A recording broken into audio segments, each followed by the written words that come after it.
kulanti wacan oo wanaagsan daawadayaal dalkeen meel kasto aad joogtaan waxaad ku soo dhawaataan qodobada wararka Garmaal TV kuwooda ugu waaweyn waxaa kamid ah madaxweynaha dalka Ukraine oo ka badbaaday isku daydil faahfaahin arintaasi ku saabsan ayaan idiin soo gudbin doonaa sidoo kale daawadayaal warka waxaa ku jira aqalka cad ee looga arrimiyay Mareykanka oo ka hadlay senator ku baaqay in la dilo madaxweynaha Ruushka haddaba arintaasi waxyaabo ku saabsan ayaan idiin soo gudbin doonaa sidoo kale qodobada warka ku jira waxaa kamid ah safaaradda Ukraine ee Nigeria waxa ay sheegtay in dadka mutadawiciinta ay u caaboon dagaalka ay iska bixiyaan qarashka fiisaha iyo tikitka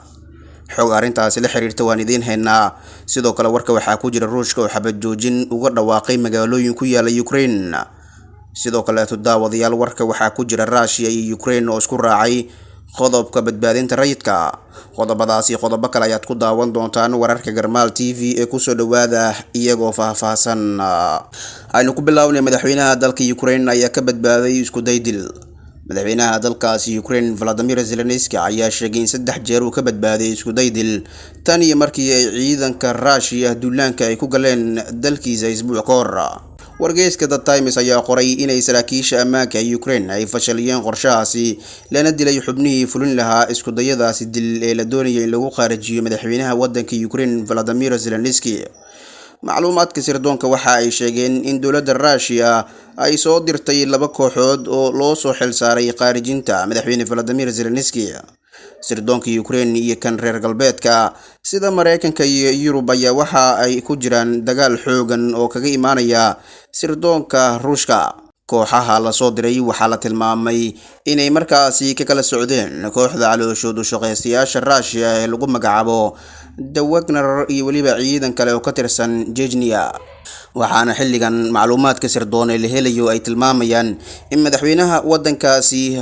Ukraine Volodymyr Zelensky in 3 jeer uu ka badbaaday isku daygaas diltan iyo markii ay ciidamada Russia ay u galeen gudaha dalkaasi isbuucii hore waxaana wararka soo baxay ay sheegayaan in saraakiisha ammaanka Ukraine ay fashiliyeen qorshahaas la doonayay in lagu qaarijiyo sidoo kalena ay dileen xubnihii fulin lahaa isku daygaasi dil macluumaadka sirdoonka waxa ay qeexayaan in dowladda Russia ay soo dirsatay 2 kooxood oo loo xil saaray qaarijinta madaxweyne Volodymyr Zelensky dagaalka ka soconaya waddanka Ukraine ayaa wajiye kala yeelanaya iyadoona magaalooyin dhowr ay isku fidanayaan ciidamada Russia oo gudaha u galay dalkaasi dhanka kalena aqalka cad ee looga arrimiyay Mareykanka ayaa ka hadlay senator ku baaqay in la dilo madaxweyne Putin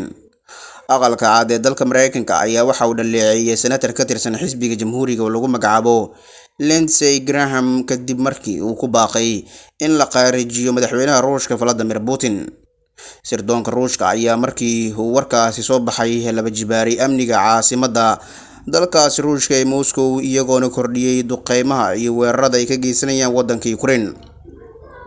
senatarkan oo qoraal soo dhigay bartiisa Twitter-ka ayaa waxa uu sheegay in sida kaliya ee lagu soo afjari karo duulaanka Ruushka ee Ukraine uu yahay in qof ku sugan Ruushka ay tahay in Putin uu ka soo saaro halkaasi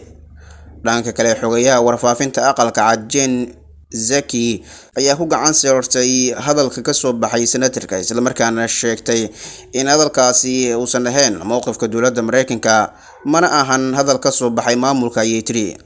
hadalkan ka soo baxay senator Graham ayaa si weyn carab waxa uu uga dhaliyay gudaha Ruushka iyadoo safiirka dalkaasi uu fadhiyo Mareykankana uu ku eedeeyay senatarkaas inuu wado nacayb ka dhan Ruushka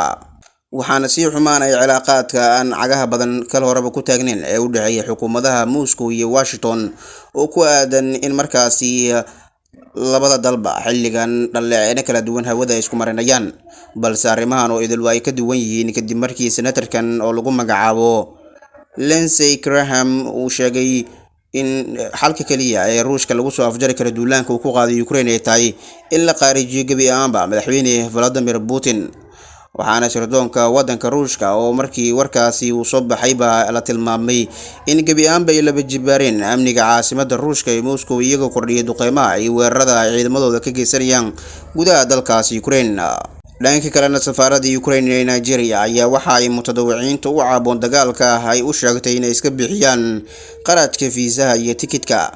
xogayaha labaad ee safaaradda Ukraine ee ku taal caasimadda dalka Nigeria ee Abuja ayaa waxa uu sheegay in dadka Nigerianka ay doonayaan inay u dhoofaan dalka Ukraine si ay ula dagaalamaan ciidanka Russia looga baahan yahay inay markaas iska bixiyaan lacagta visa iyo tikitka oo dhan $1,000. waraysi gaar ah oo lala yeeshay Bohdan Zoltais waxa uu ku xaqiijiyay in mutadawiciinta Nigeria laga doonayo inay iska bixiyaan qarashkaasi si markaasi ay ugu dhoofaan dalkaasi Ukraine. dhinaca kale mid kamid ah mutadawiciinta Nigeria lagu magacaabo Monday Adikbu ayaa sheegay inuu kamid ahaa militariga Nigeria balse shaqada laga ceyriyay markii uu markaasi fasax la'aan uga tagay shaqada si uu u soo booqdo xaaskiisa oo xaamilo ahayd.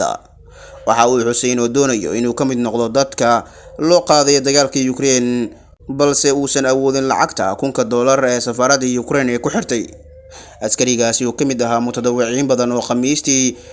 tagay dhismaha safaaradda Ukraine ee magaalada Abuja waxa uu xusay inuu xogayaha labaad ee safaaradda u sheegay in mushaarka la siinayo dadkaasi loo qaadayo dagaalka Ukraine in bishiiba la siinayo mushaar u dhaxeeya $3,300 ilaa $7,000 Mareykanka.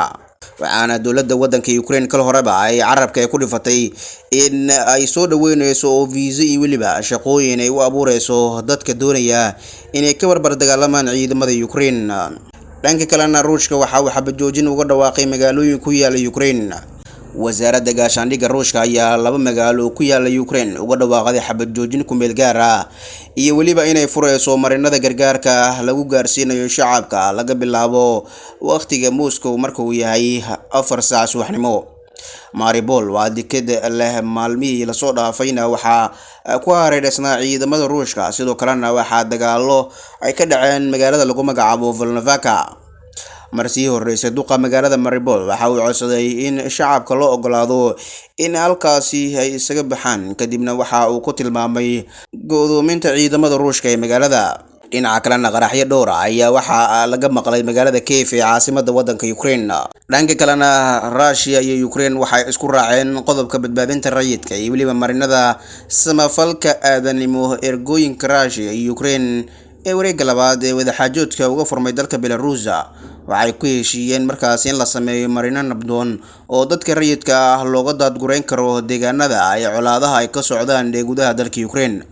la taliyaha madaxtooyada Ukraine oo hogaaminaya wafdiga dalkiisa uga qayb galaya wadaxaajoodka waxa uu sheegay in labada dhinac ay gaareen isfaham ku aadan in si wadajir ah loo sameeyo wadooyin ammaan ah oo dhinaca samafalka aadanimo iyo waliba in la gaaro heshiis xabad joojin ku meel gaar ah. dhinaca kalena madaxa wafdiga Russia ee shirka nabadaasi waxa uu xaqiijiyay in labada dhinac horumar ay ka gaareen qodobka ugu muhiimsan ee badbaadinta dadka rayidka. wareegga labaad ee wadaxaajoodka u dhaxeeya dalalka Russia iyo Ukraine ayaa la soo gabagabeeyay. guud ahaan daawadayaal waxaan intaasi ku soo gabagabeynaa wararkii aad kala socoteen Garmal TV. tan iyo kulanti dambe waxaan idinkaga tegayaa sidaas iyo nabadgelyo.